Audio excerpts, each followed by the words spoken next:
یہ جو of loading کا جتنا زیادہ شور مچا اس میں لوگ زیادہ وہی تھے جو کہ یا بیگنگ کے لیے جا رہے تھے. آف لوڈنگ کی وجہ سے ہماری پاسپورٹ کی رینکنگ بھی بہت اچھی ہو گئی. پیچھے پورے گینگز آپریٹ کر رہے ہیں, ان کو بھی بسٹ کیا, ان کے خلاف بھی کارروائیاں کی. بجلی چوری میں 2024 میں ہم نے تقریباً 5.5 کروڑ کی ریکوریاں کی. وفاقی حکومت کی جانب سے ملک کی بدنامی کرنے والے عناصر, فیڈرل گورنمنٹ کے ملازمین جو مالی بے ضابطگیوں میں ملوث ہیں, ان کے لیے محکمہ FIA جو ہے ان ایکشن ہے. سال 2025 اور 26 کے آغاز پر بھی یہ انکوائریز, مقدمات کا اندراج اور مالی بے ضابطگیوں میں ملوث لوگوں سے ریکوری کا جو سلسلہ ہے وہ جاری ہے. ڈائریکٹر FIA ملتان زون ہمارے ساتھ موجود ہے. سر بتائیے گا, سب سے پہلے فیڈرل گورنمنٹ نے ملک کے جو دوسرے ممالک میں جانے والے لوگ ہیں وہ بدنامی کا سبب بن رہے ہیں, اس کے لیے ایکشن لیا ہے, وہ کس قسم کا ایکشن ہے اور اب تک کتنی کارروائیاں ہو چکی ہیں؟ جی, جو لوگ ملک کی بدنامی کا باعث بن رہے ہیں اور باہر جا کے ہمارے سفیر بن کے ہماری بدنامی کا باعث بنتے ہیں, ان کے خلاف ایک تو یہ ہے کہ کوشش یہ ہو رہی ہے کہ ان کو جانے ہی نہ دیں, ان کو آف لوڈ کیا جا رہا ہے. یہ جو آف لوڈنگ کا جتنا زیادہ شور مچا اس میں لوگ زیادہ وہی تھے جو کہ یا بیگنگ کے لیے جا رہے تھے یا ڈرگز میں بعد میں ملوث نکلے. تو اس روک تھام کے لیے FIA نے سختی کی. اس کی وجہ سے, آف لوڈنگ کی وجہ سے ہماری پاسپورٹ کی رینکنگ بھی بہت اچھی ہو گئی, کیونکہ ان لوگوں کو ہم نے جانے سے ہی روک دیا. اس کے علاوہ جو ان کے پیچھے گینگز تھے ان کے پیچھے ہم نے بڑی کارروائیاں کیں. نہ صرف اس بندے کو بلکہ پیچھے پورے گینگز آپریٹ کر رہے ہیں, ان کو بھی بسٹ کیا, ان کے خلاف بھی کارروائیاں کیں. اور ہماری کوشش یہی ہے کہ اگر ہم اس طرح کارروائیاں کرتے رہیں تو انشاءاللہ پاکستان کی جو پاسپورٹ کی رینکنگ ہے وہ اس سے بہتر ہوگی, لوگوں کو ویزے ملنے شروع ہو جائیں گے. اور جو نیک نیتی سے کاروبار کے لیے یا اپنے کام کے لیے یا وزٹ کے لیے جا رہے ہیں یا عبادت کے لیے جا رہے ہیں, ان کو ویزا کے حصول میں کوئی مشکلات درپیش نہیں ہوں گی.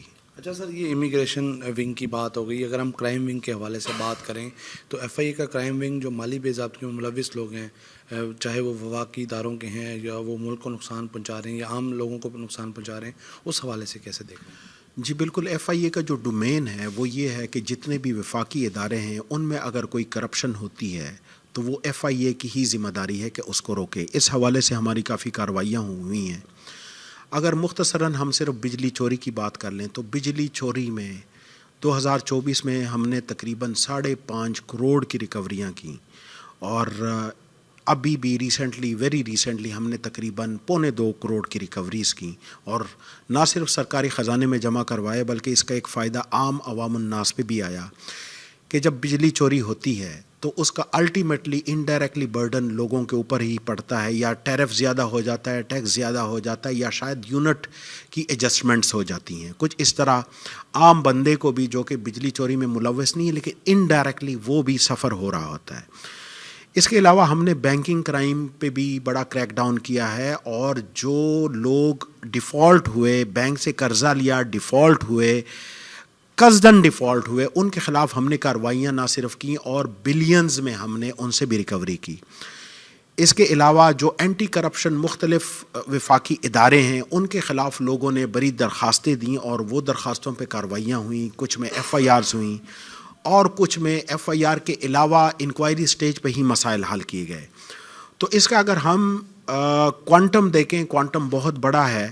اور میں صرف یہ کہنا چاہوں گا کہ اس حوالے سے تمام لوگوں کو پتہ ہونا چاہیے کہ FIA کیا کر رہا ہے اور وہ کیا آپ کی مدد اس حوالے سے کر سکتا ہے. تو ہم آپ کے لیے حاضر ہیں. FIA آپ کا اپنا محکمہ ہے, آپ بلا جھجک ان کے پاس آئیں, ہمارے پاس آئیں, انشاءاللہ آپ کو فیسیلیٹیٹ کیا جائے گا. ہاں جی بالکل, امیگریشن کے حوالے سے اور کرائم ونگ کے حوالے سے بات ہوئی ہے تو یہاں پر FIA کی جانب سے پری امیگریشن کے لیے جو فیسیلیٹیشن سینٹر ہے وہ بھی قائم کیا گیا ہے. ایسے لوگ جو بالکل نیک نیتی سے باہر جاتے ہیں ان کے لیے مشکلات کم ہوں, اور اسی طرح بد نیتی میں ملوث لوگوں کے خلاف کریک ڈاؤن کا آغاز جاری ہے. جبکہ مالی بے ضابطگیوں میں ملوث جو افسران ہیں مختلف وفاقی محکموں کے, ان کے خلاف بھی کریک ڈاؤن کر کے بڑی تعداد میں بڑی جو رقوم ہے وہ قومی خزانے میں جمع کرائی گئی ہیں.